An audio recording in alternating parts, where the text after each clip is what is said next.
Hello, welcome back. Today we're going to be talking a little bit more about D3. If you haven't seen my first video, I would definitely recommend going back and taking a look at that. I talk a little bit about D3 and what its purpose is, how it's used, and just a little bit about the background of what D3 is in general if you're not already familiar with it. So today our lesson is going to be a little bit more oriented towards some actual coding in JavaScript. Just a word of warning, JavaScript is definitely a requirement for understanding what we're going to be talking about today, and this is going to be getting into some details about functional programming, chaining functions together. So some of those concepts, if they're not already something that's familiar to you, I would suggest going and taking a look at maybe some books or videos on those topics so that you can come into this with a better understanding of some of the foundation. All right, with that said, we're going to talk a little bit about how D3 is set up in a HTML document. So what we have here, I've created an HTML document, just a regular boilerplate HTML. And we have a couple of things down here that I want to talk about within the body. First thing, we've got a div tag here. This div is going to be where we're going to actually be putting our content for our data visualization. And this is just a plain old div, nothing inside of it, just has an ID of graph. We're giving it an ID so that we can reference it in our JavaScript. I also have a script here for D3. This is being hosted off of a CDN, so we'll actually be pulling this remotely. There's no reason you shouldn't be able to host one within your own server as well if you deem that to be a better choice. But for the purposes of this, we're just going to be using a minified version of D3 out on a CDN. And lastly, we have a script here. There's a JS file within our project directory. And I've got a couple of different JS files here as we have stepped through some of the different features and functionality of D3. We'll be going through these. So I'm just going to be starting out with our main1.js, which I'm going to pull open right now. So main1.js, just kind of demonstrating what the D3 program is going to look like when you're just pulling in a plain old data set. So we're going to be using JSON for this. You can use pretty much any type of a data set, CSV, TSV, whatever you have, whatever you're serving up your data through. But we're going to be using JSON just because it's nice to be able to have some multiple levels of detail within our data that we can aggregate and slice our data based off of. And JSON is very easy to work with in JavaScript. So we're going to use D3's JSON function. So let me talk a little bit about the D3 object itself. So when you include D3 library in your application, it's going to give you this D3 global object. And this global object is going to be available anywhere on your page. And it's going to give you the ability to pull in and manipulate data through functions that are defined within the D3 library. So starting out, we're creating a call to the D3 JSON function, and that JSON function takes two parameters. It takes a data set, a JSON file, and then it takes a callback function. And that callback function, we can pass a parameter. We're passing D. And then within that callback, we can actually do things with that data set. So all we're really doing here is we're logging the actual object out to the screen. So if we refresh this page, really all it's doing is it's pushing this JSON array back to us. If we actually take a look at that JSON file here, you can see it's just an array of objects that have values, the count of the number of females. The data set that we're working with here is counts of males, females, and total population by year, by country, just looking at United States in 2010, by their respective age groups. So we have 100 objects in here, actually 101 objects in here, which represent people, the total number of population of people within the United States within 2010 that fall into those particular age ranges. So these are the number of people in the country who were less than 1 year old during 2010. We've got about 1.9 million females, 2 million males, about 4 million altogether. So you can see within the D3 object, we have the ability to pull JSON files in and then be able to manipulate them within the application. And we'll see a little bit more about what we can do with that data once we get it in. Once we have the data, then we want to start actually creating some functions with that data. We want to actually start manipulating that data and doing something with it. But the important thing to realize, and let me just go to my index.html here, and we're going to switch this over to main2.js.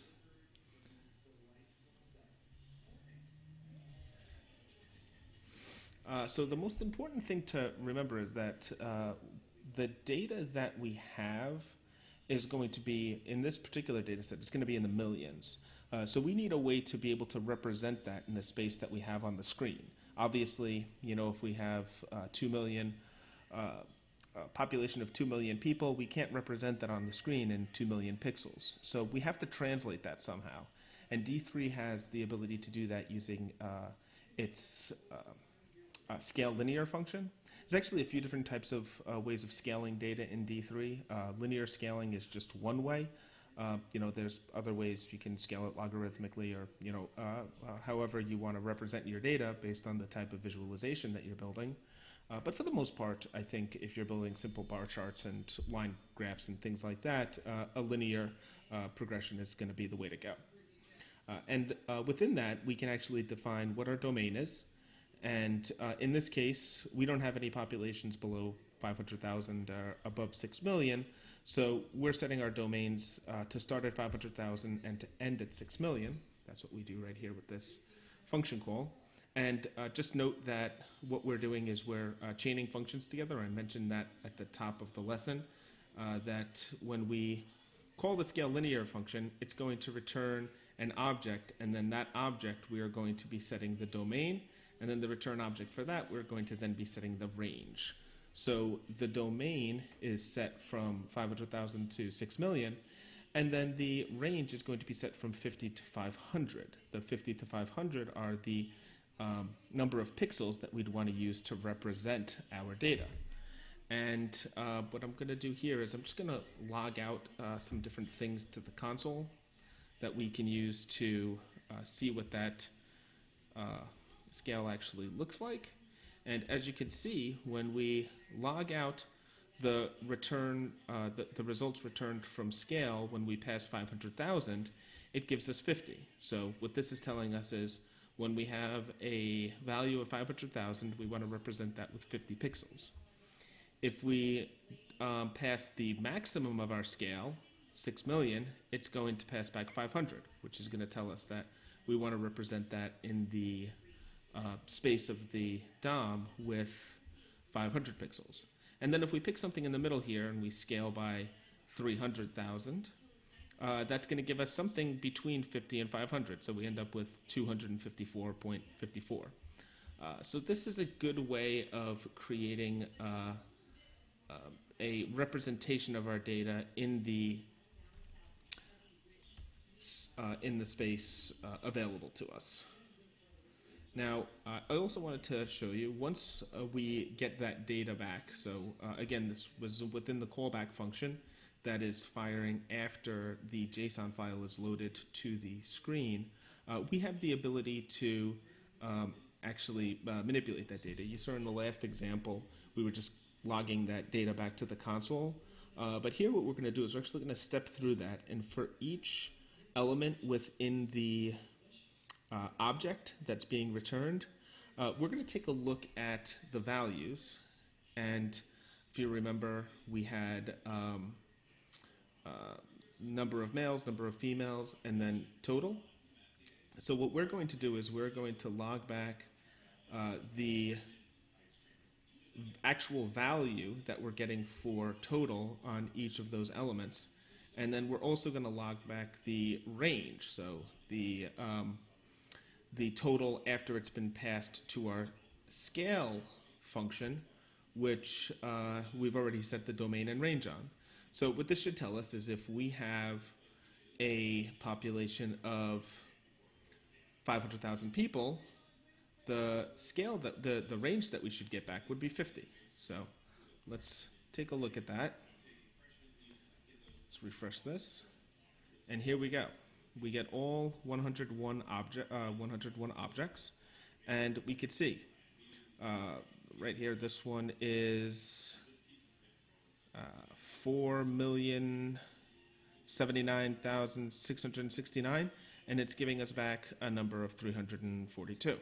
And as the numbers get progressively larger, we see that the range gets closer and closer to 500, and then it it continues to grow until we get into some of the older age groups here, and then we see the numbers are starting to go back down again, and the domain is decreasing respectively.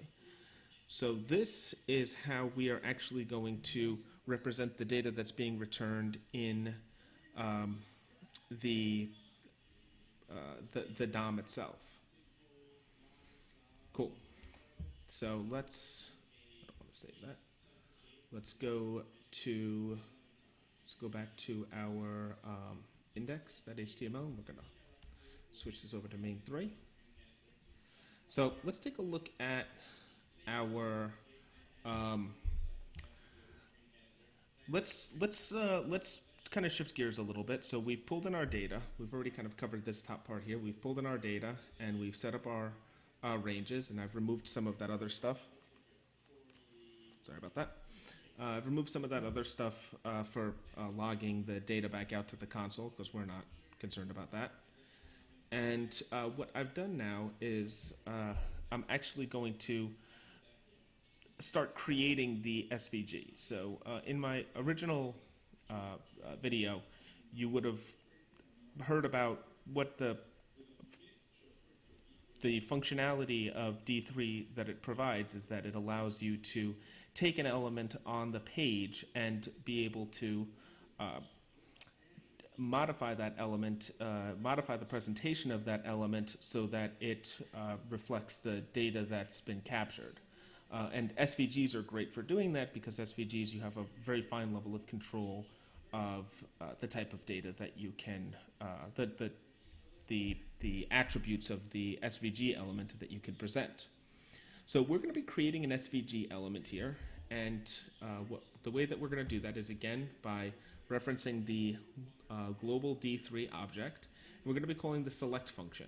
In the select function, we pass the ID for graph, and we then append an SVG to that.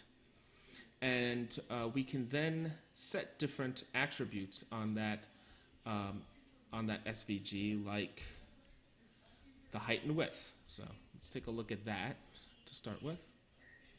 And you take a look at the elements on the page here, you'll actually see that we've taken that div with the ID of graph, and we've appended an SVG with a height of 300 and a width of 800.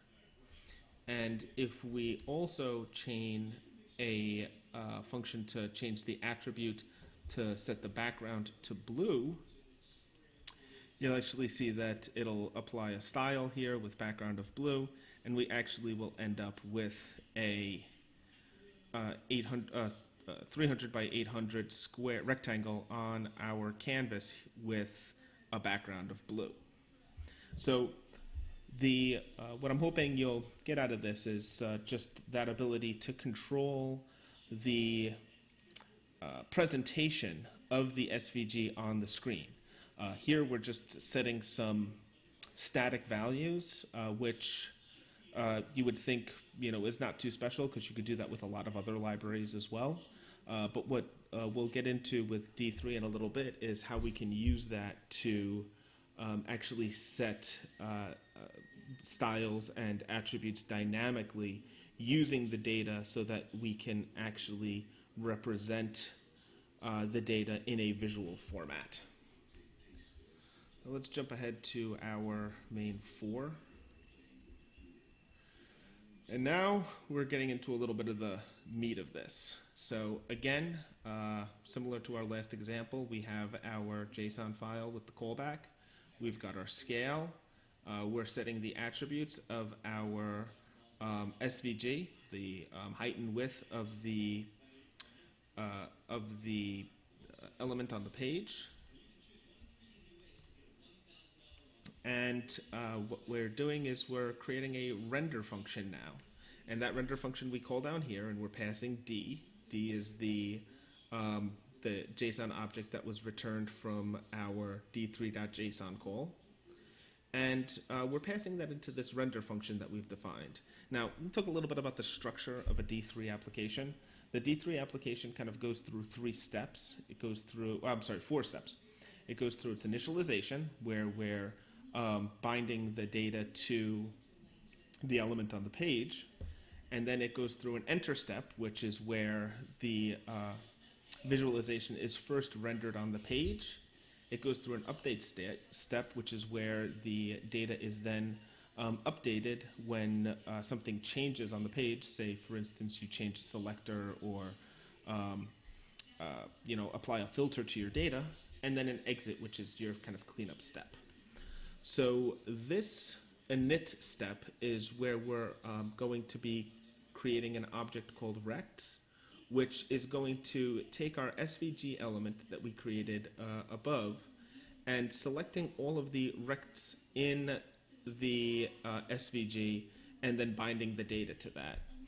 It's a little confusing the first time. This kind of threw me off too, because you're binding the data to the rectangles which don't currently exist, but we're going to be creating those on the enter phase. And once we create those objects on the enter phase, then they will be available to us in the update phases and throughout the remainder of the application. So, just kind of bear in mind that when you're in this initialization step, you're binding the data to rectangles that haven't been rendered to the page yet. But once we get into the enter step, we can take our rects, which we just created above, which is where we bound our data. We call the enter function, and then on the results that are returned to that, we are appending a rectangle.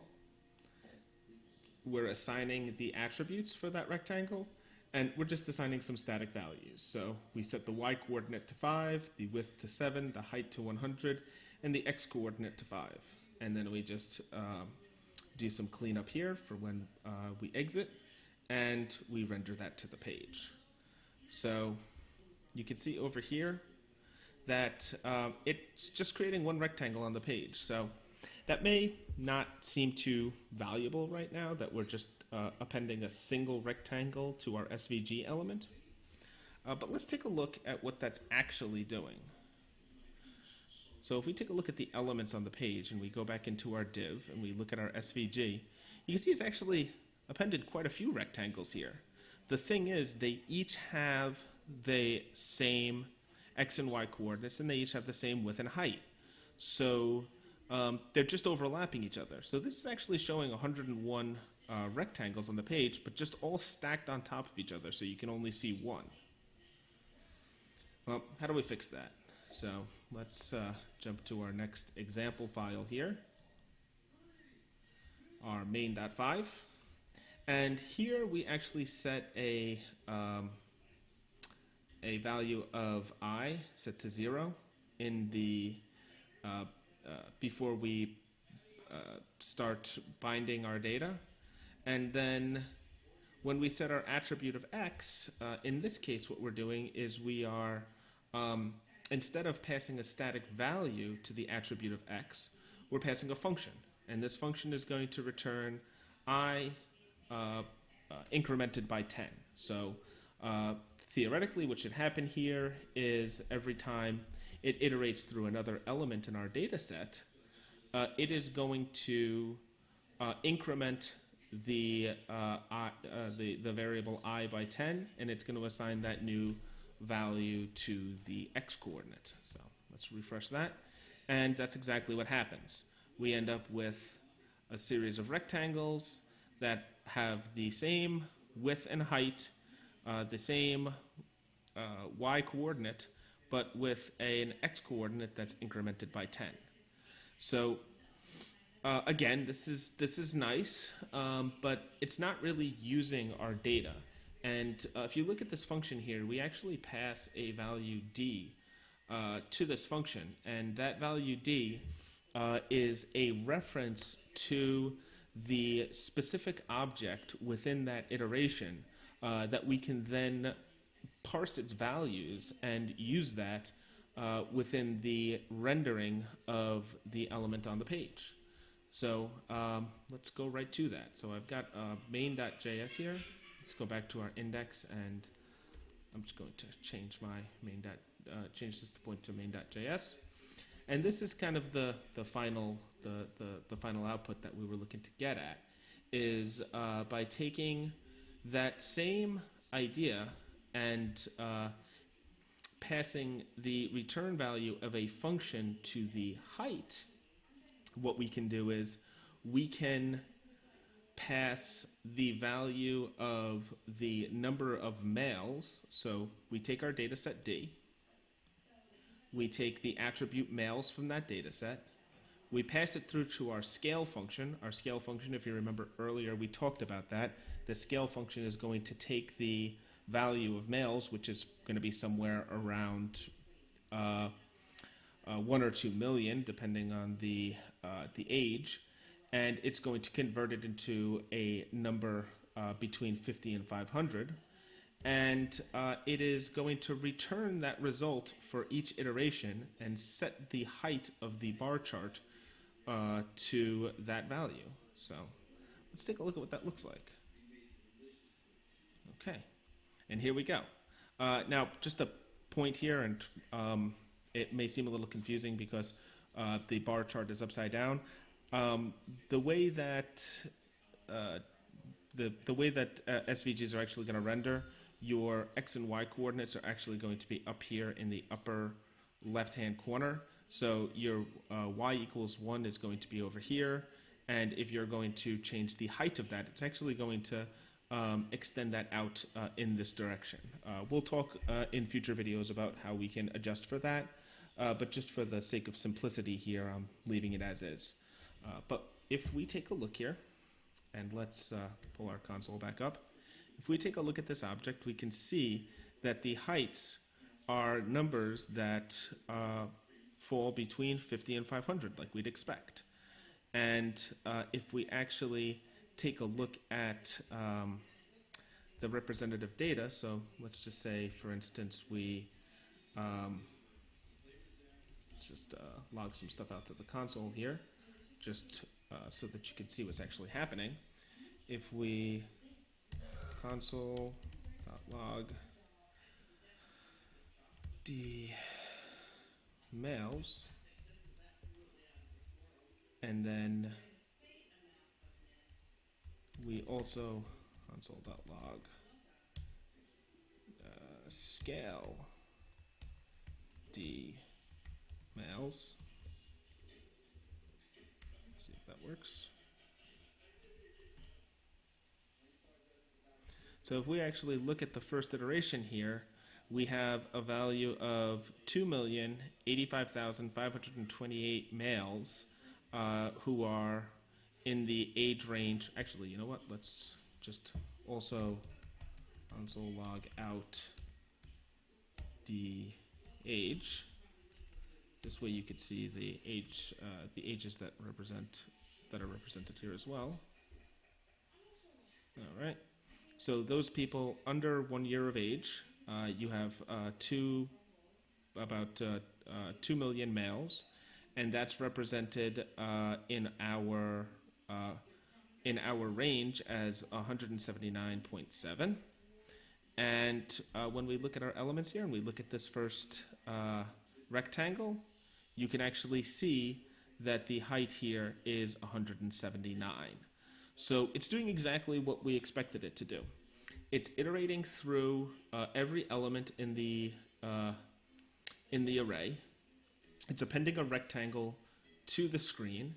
It's setting its y value to a static value. It's setting its width to a static value.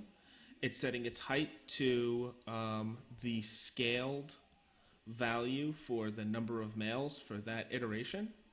And it is setting the x coordinate to the incremented value for the index that we created, and then doing our cleanup. So hopefully that gives you a pretty good idea of how to set up a very basic, very straightforward the data visualization using D3. In the next example that I'll be going through, I'll be talking a little bit more about the update step, how to make the data change dynamically, and maybe make some prettier visualizations.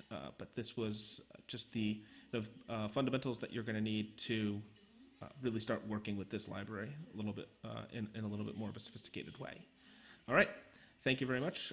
Please leave comments if you have any feedback on the content here or anything you'd like to see. And I'm on Twitter as Ignore Intuition, so follow me there. I post a lot of info that's relevant to data and to JavaScript and to programming in general, and look forward to hearing your comments.